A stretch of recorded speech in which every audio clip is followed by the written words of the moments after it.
Okay, we passed the magic number of 100 people. It's now 12:01. Andy, please welcome and please start. Thank you, David. Hello and welcome everyone to the 2024 YP Summit. It's wonderful to have you all here, and I thought I'll kick things off with a year in review, see how 2024 kind of went for the project. So I'll quickly cover membership, just in case people aren't aware.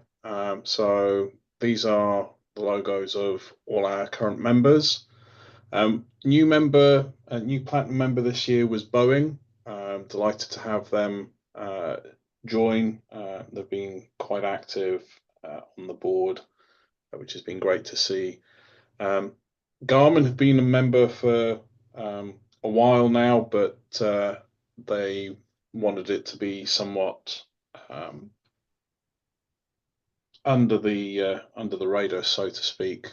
But that has now passed, and they're quite happy to be front and center. So they are also another platinum member. We had a number of new silver members join: Peridio, Ambition, Consulco, and Smile, and we're delighted to have all of our members, regardless of level, join the project and be active and participate. So it's great to see that the project is still healthy with membership. For those that are at a company that aren't currently members but would like to be a member, please reach out to Randy Armour over at Linux Foundation, and she can help walk you through the steps needed to join as a member. There's been a few changes within the project leadership, so I'll just give a quick summary over that. There's Steve Geary is now an independent, who's acting as our treasurer. And we've got new project manager in Ben Sternthal. He took over from Nick Caden kind of halfway through this year. And as a reminder, both myself as the chair and Steve Geary as treasurer are up for election. With regards to the TSC, there's been a slight change in that Mark Hatley is on the TSC, replacing Armin Kuster, and elections. Silver voting representative, is due for election in February by all the silver members. Myself as chair and Steve as treasurer, we're up for election in March, and the TSC is up for election in May. So they're key dates for those that are part of member companies, and if you have input, etc., as to who you would like to see when nominations are announced, then please do let them know. A few seconds.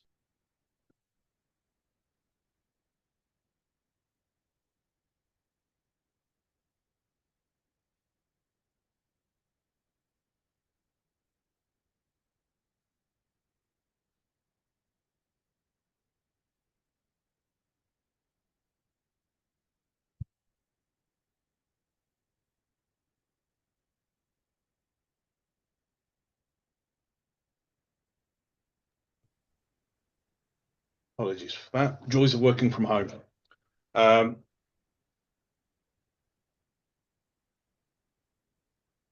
So with that, I'll cover some major milestones that occurred in 2024 for the project.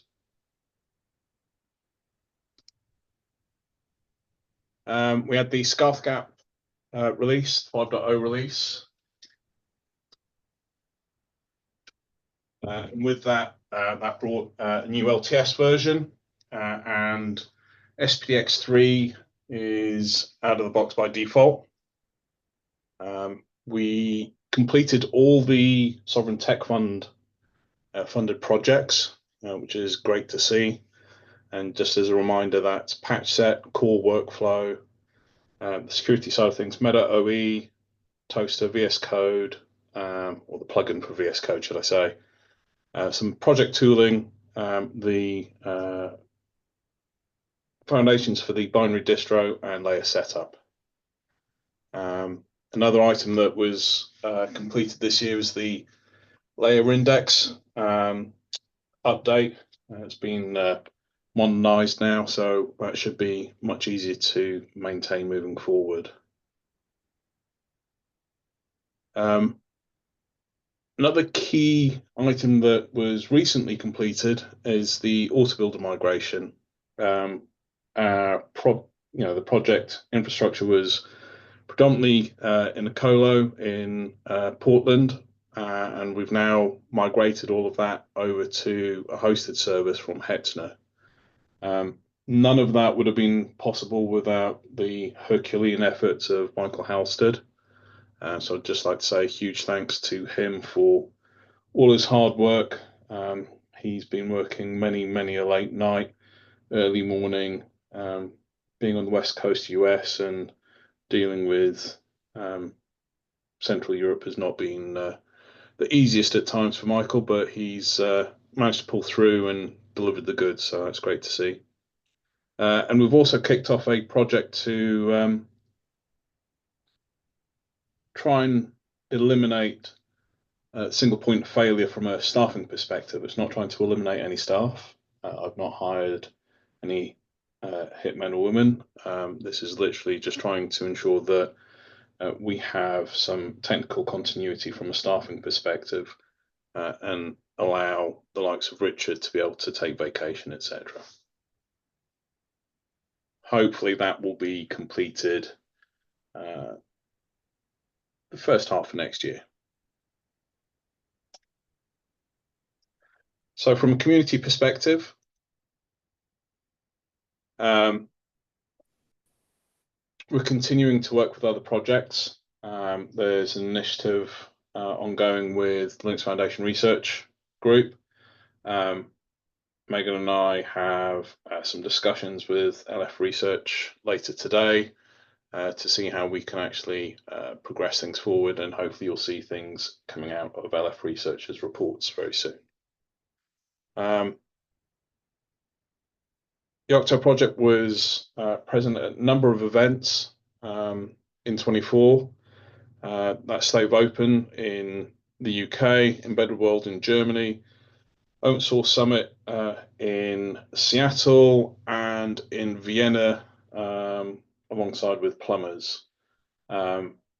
We're hoping to continue our presence moving forward and ensure that members and users can actually enjoy Yocto wherever they may be. Do help us raise awareness of Yocto usage. They're on the wiki, and also email Megan. Email address is there on the screen for case studies. We'd love to hear how people are using the Yocto project in the wild, and we'd love to help amplify your messaging around how you're using Yocto in the real world.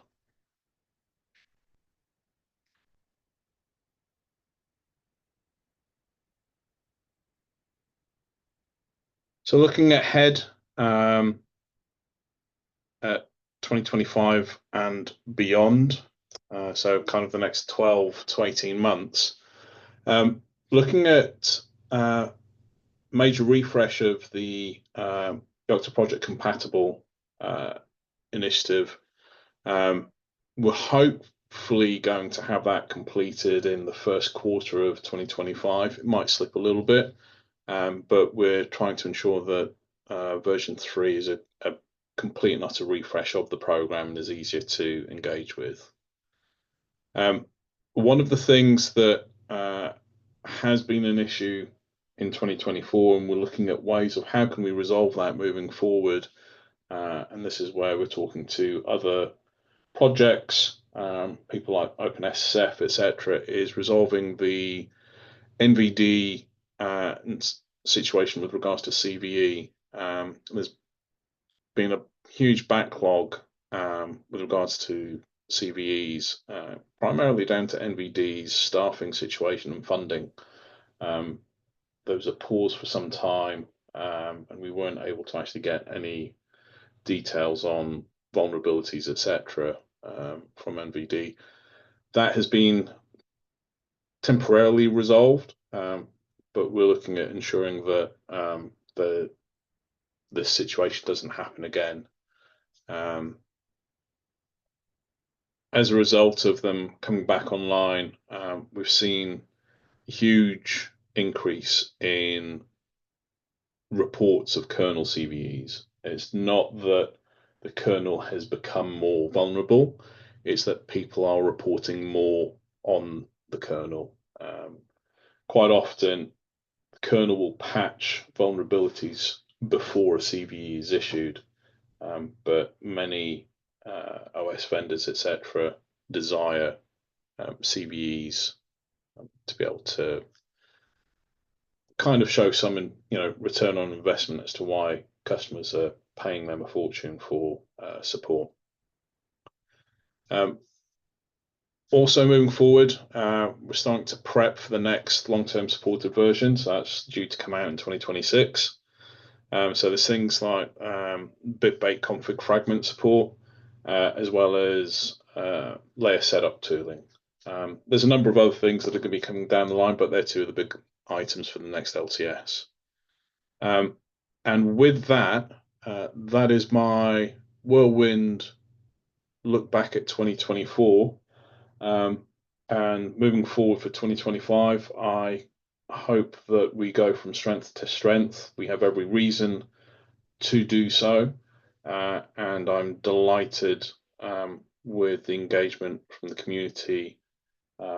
Yes, there's always opportunities to do better, both as a project and as a community, and I hope that we continue to strive to do so.